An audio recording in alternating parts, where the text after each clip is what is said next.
a doctor has lifted the lid on white lung syndrome and what its symptoms could be as the mystery illness is spreading around the world.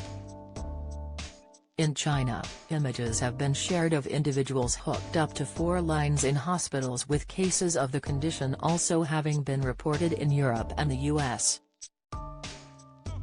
Health experts at the WHO have been monitoring the situation in China closely since the middle of October as more and more people, mainly children, have been suffering from respiratory illnesses.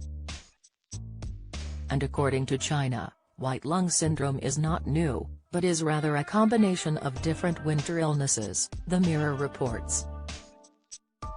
With talk of the illness potentially taking hold in other regions, the WHO has urged China to share the data that it has on the outbreak. On November 13, China's National Health Commission reported an increase in the incidence of respiratory diseases, mainly in children.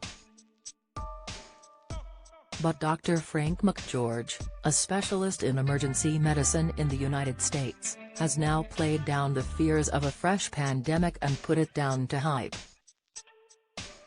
"I've been actively practicing emergency medicine for more than 30 years and I've seen all manner of serious illness.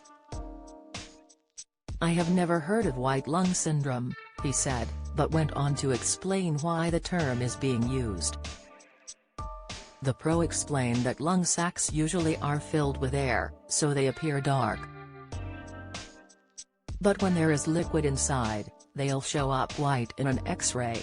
Pneumonia is only one of many possible causes for a white area on a chest X-ray, but in the context of white lung syndrome, pneumonia is what is being referred to, he told Click on Detroit. "I don't want to suggest pneumonia isn't serious. It is, but there isn't an epidemic of pneumonia and there isn't any indication that the pneumonia we are seeing is from anything out of the ordinary. So far there is no reason to do anything differently this year than during any other winter respiratory infection season." According to Dr. McGeorge, the main symptoms of pneumonia are a cough, fever, difficulty breathing, wheezing, or shortness of breath. And when it comes to children, the signs may be less obvious, but can include things like difficulty feeding because of trouble breathing, abnormal chest and abdominal movements with breathing, and even a blue tinge to the lips. He says these are the main symptoms to look out for if you are concerned about pneumonia or white lung syndrome. You should visit a doctor if you're concerned that you may have them.